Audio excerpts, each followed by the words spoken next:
Hey, everybody. Welcome to the Cliff Yates Show podcast. As always, you are in the right place. And we're talking about the fact that all of us, you and me both, together, we are harvesting. We're harvesting the thoughts that we planted in our subconscious mind a while ago. Also, I want to talk about a concept that I'm finally getting it. I finally got it, even though I've read it over and over again. I've heard it over and over again from somebody I model, Bob Proctor, from the movie The Secret. And I'm talking about the concept of upside down, inside out. I finally get what he's talking about. He was always talking about in one of his lectures about a coin, two-sided, upside down, inside out. And now I get what he means. Our higher self, our higher frequency, our higher vibrations, we should be operating from upside down. The problem is most people are operating from the physical up, down up. And that way is not going to work. Also, the other side of the coin is inside out. We shouldn't be reacting and creating thoughts from our current results. Our current results are the results of past thinking.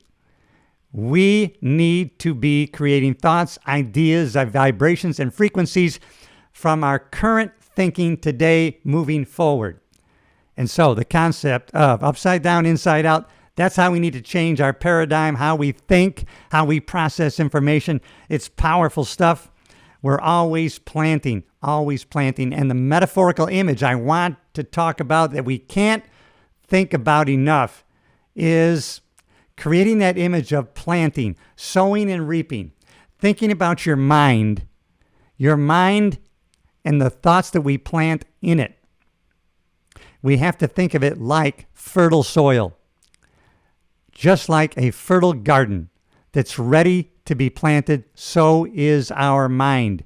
In fertile soil of a garden, you could plant corn, and then you could plant poison ivy. And each one will start to grow. Just like our subconscious mind, the soil doesn't argue with you. It doesn't say, hey, wait a minute, you're planting poison. This is going to cause you trouble and or hurt you. No, it accepts what you plant. The soil is fertile. You plant the seed of what you want. You got to decide what you want because that's what's going to grow. And it's got to be specific.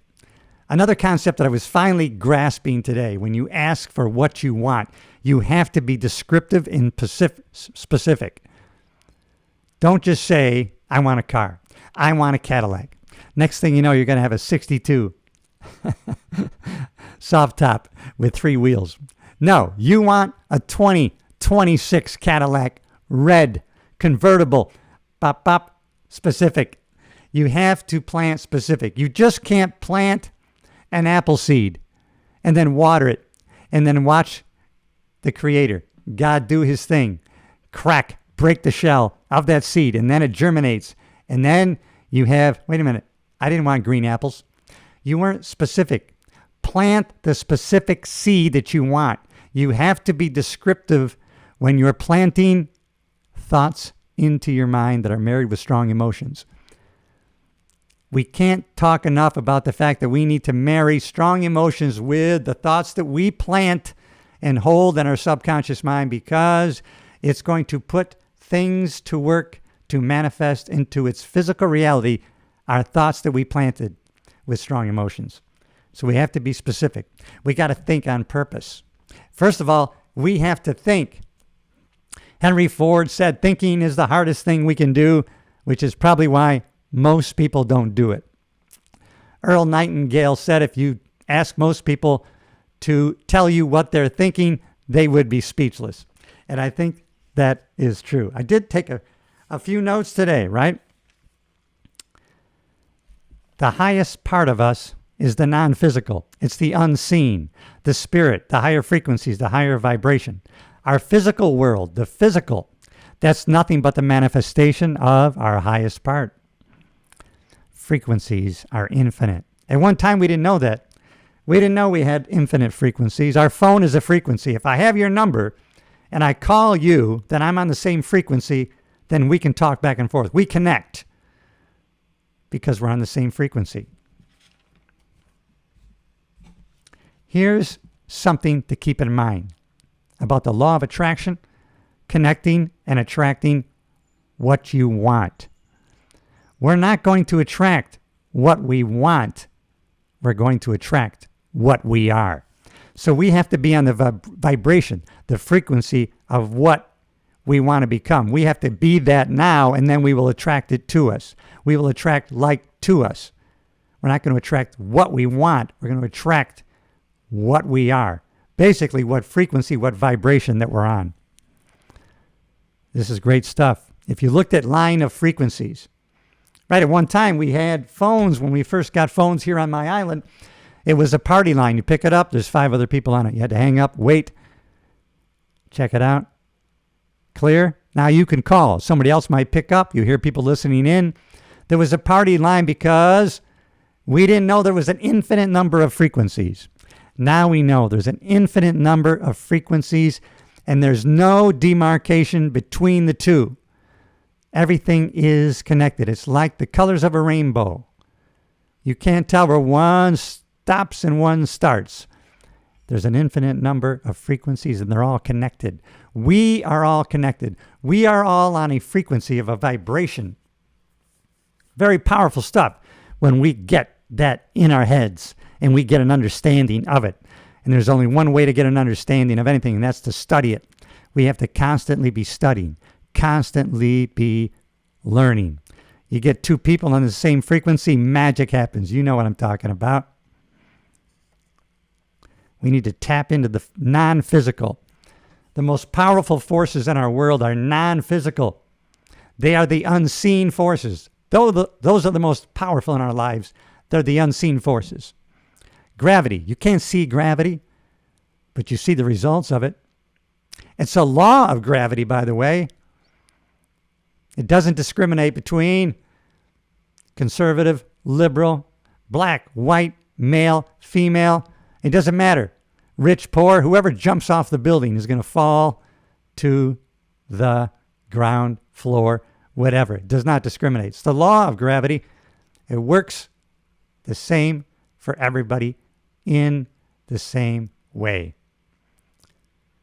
When the Wright brothers discovered how to fly, how to get off the ground, they didn't change gravity. They learned how to work with it in a proper, organized fashion, and then they were able to fly. That ability was always there, and nothing is discovered or created or destroyed. Everything is available to us. It always was. Powerful stuff. Let's be on the same frequency. We got to tap in to the higher frequency. That way, as soon as we do that, then we're operating upside down. Think about the wind. Wind is powerful. Can you see it? No, you see the results of it. No, I see it blowing through the trees. No, you see the trees moving. So you know the wind is moving. Just like God is love, God is spirit, omnipresent everywhere, in this room, in your room, inside of us, you, me, everybody, but we can't see it. It's unseen, an unseen power, but we see the results of it. We see the results of God. We see the results of the unseen. And what we need to do with our thoughts. Thoughts are unseen. Thoughts are invisible. We need to tap into the non-physical. Thoughts are non-physical. We can tune in to the unknown. We can pull together thoughts into an idea, and we can cause it to start moving into form. Carnegie said, an idea held in the mind, feared or revered, will begin at once to clothe itself in the most convenient, appropriate form available. We need to hold a thought in our mind. And we want it to be something that's going to serve us and those that we come in contact with. Because any thought held in the mind that's feared or revered, we don't want to operate from fear and create. See, it could be good or bad. We're going to be the creators no matter what. We're always going to be creating. Why wouldn't we do it on purpose and for the greater good of everybody involved? And we can if we choose our thoughts and the meanings that we give to those thoughts and the meaning that we give to things that we have created in our lives. We have the power. Do the thing and you shall have the power. Isn't it exciting that we have the freedom, that we can live the life that we want to live? People that aren't living the life that they want to live, that is their own creation. At any time, we can change it. You don't like where you're living? Change it. You don't like who you're living with? You can change it. You don't like who your friends are? You can change them. You don't like the way you're thinking? You can change your thoughts. You can change your paradigm. Our paradigm, the habitual habits of how we think and process information, that was programmed into us long ago. When we're first born as a baby, and you got to think. See, the problem is, it has to do with our mind. And none of us have seen our mind. So we have to create an image. We have to create an image that represents the mind. Bob Proctor uses a circle cut in half. One side, the top, is the conscious. The next half is the subconscious. And then below that is a smaller circle, the body. Because the body is subservient to the mind. Conscious and subconscious. Think about what your thoughts create. The possibilities are infinite for you, the power that you can claim. Conrad Hilton, I love that story. He sat in a cafe in Texas, and on a napkin, he drew and said and wrote, because he saw a picture of the Waldorf Astoria hanging on the wall. And he said, I'm going to buy that hotel for my mama. And he did. Conrad Hilton did. He put that thought into his mind. It was a revered, with strong emotion thought that he held there. He didn't let it go. And once you hold that thought with strong emotions into your mind, then things start to happen to manifest those thoughts into their physical reality. It's unbelievable that we have that power to manifest those things into physical form, that which we created by thinking. We can do it. Not just me, that's you too.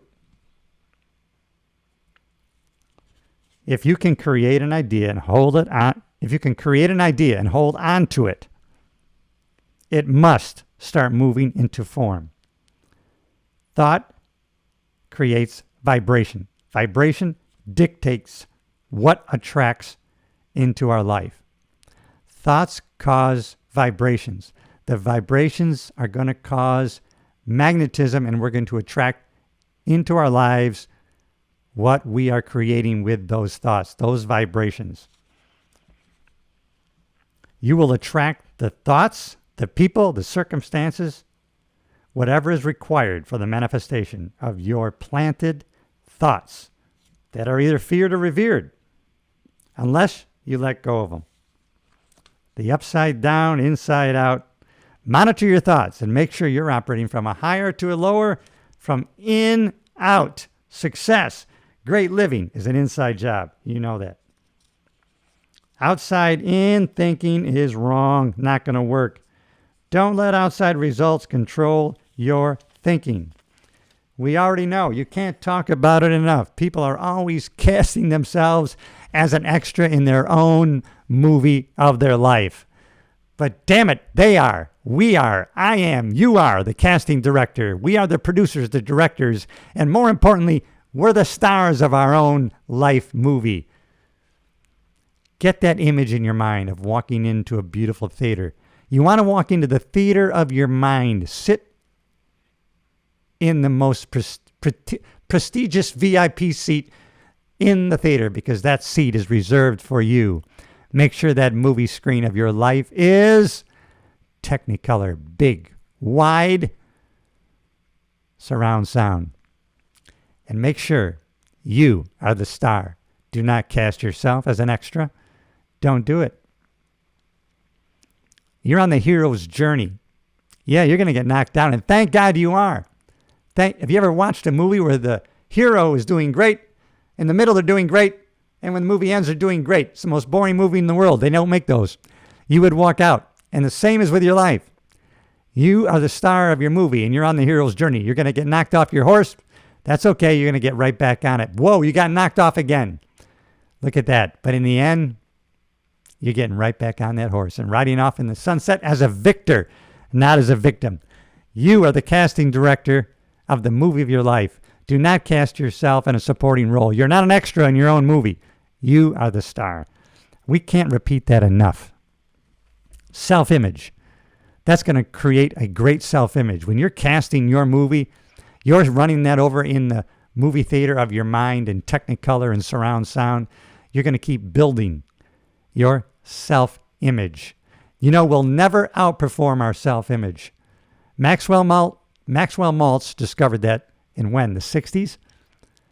He wrote that book called Psycho-Cybernetics. He was a plastic surgeon. He became infatuated with the self-image. He fixed people's scars on the side of their faces. And then he found out some people went on to change how they thought about themselves, and they lived a great life. Other people had now a perfect face, and they still acted like they had a scar, and that people were treating them as if they had a scar. And then he realized they had an inside scar on their brain, on their self-image. He had to fix the self-image scar along with the outside scar on the face. And that's why he wrote a book called Psycho-Cybernetics. How we can become an automatic success system or an automatic failure system. But our brain automatically wants to move towards a target, and we have to create what that target is. And that's what my podcast is all about. How we can get better every day, in every way than we were yesterday. We got this. Starts in the mind, everybody. It starts in the mind. When we're working with spirit, you're working from a higher to a lower potential. It starts in the mind and manifests in the body.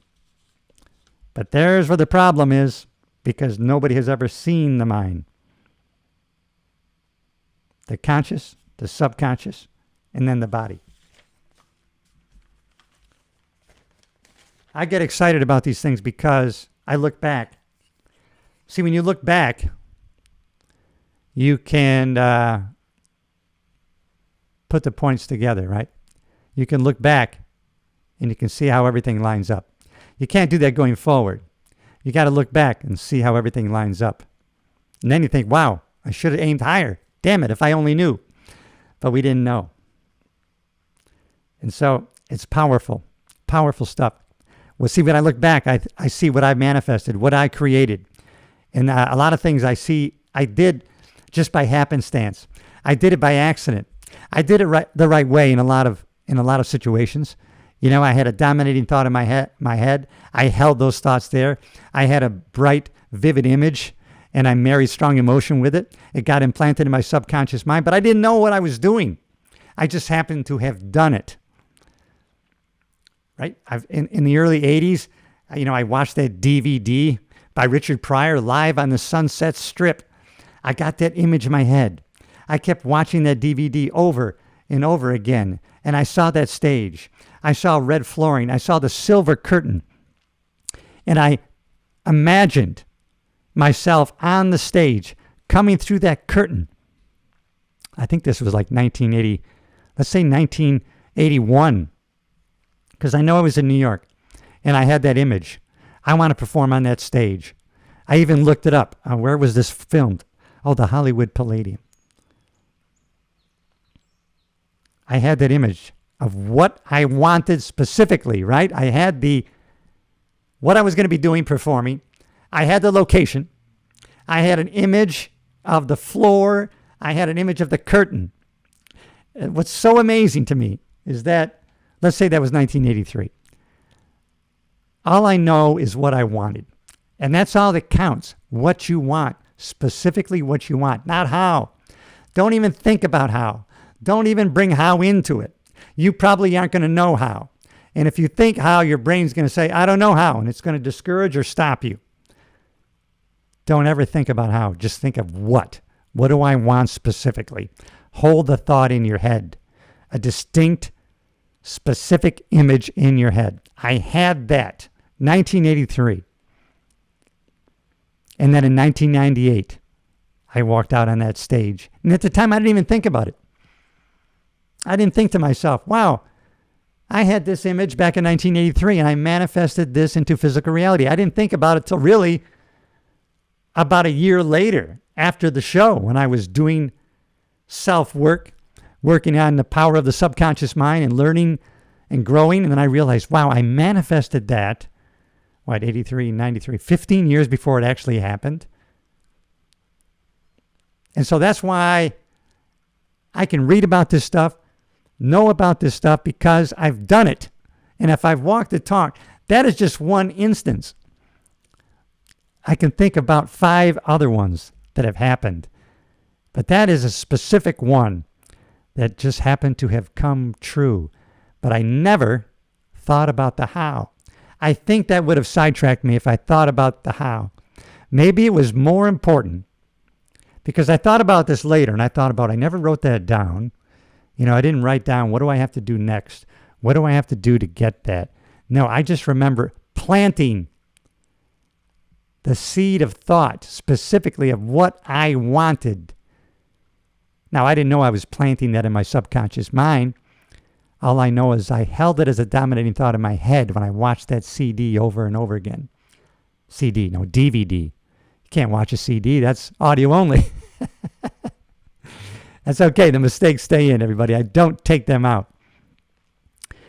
But just like I got in my head, I want to work for a large metropolitan agency, New York City. I want to work for New York City. LAPD, LA Sheriff. I want to work for a big agency, right? Because I was reading books on New York City, the NYPD. But then I was reading the choir boys about LA, Los Angeles. Oh, I always liked the LA Lakers. That was my team. I don't know why. I like the Oakland Raiders. I don't know why. And then I end up getting hired for the LA Sheriff's Department. And now when I look back on it, it had to be. I had to work for the LA Sheriff's Department or the LAPD, or I had to.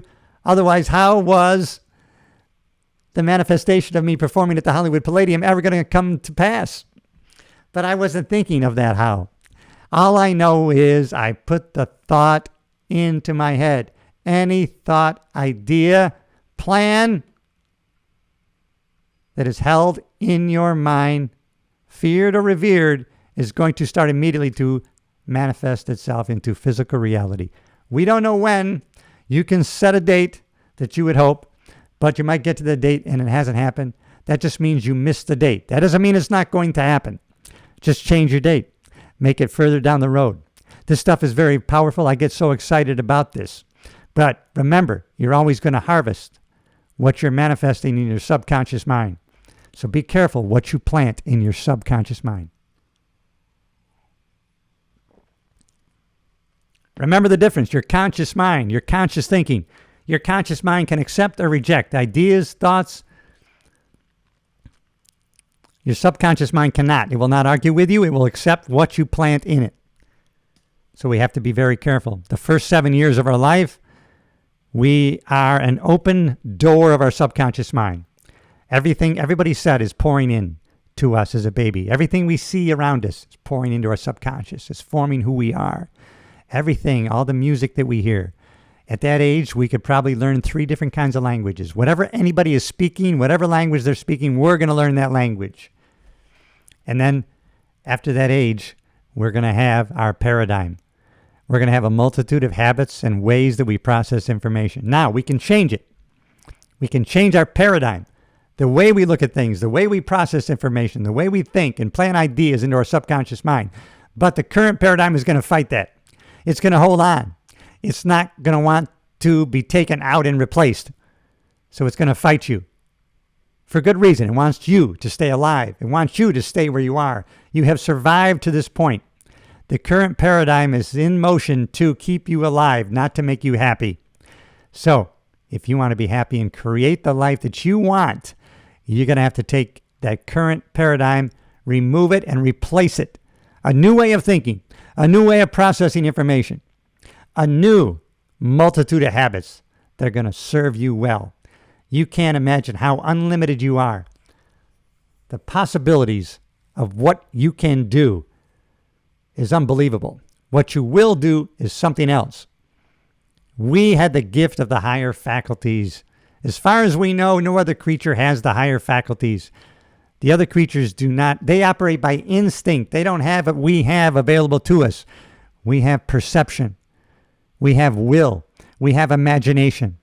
We have memory. We have intuition, our gut feeling, and we have reason. We can reason things out. We need to start operating on purpose from the higher frequencies, from the higher down, upside down, inside out, and we are then going to harvest the great crop of unbelievable thoughts and ideas that we planted long ago. They are going to come to harvest. All right, everybody. You know what? This was a great episode. Hey, if this resonated with you, make sure that you share it with somebody who needs to hear it. And you know what? Like, comment, and share it. I'll see you in the next episode.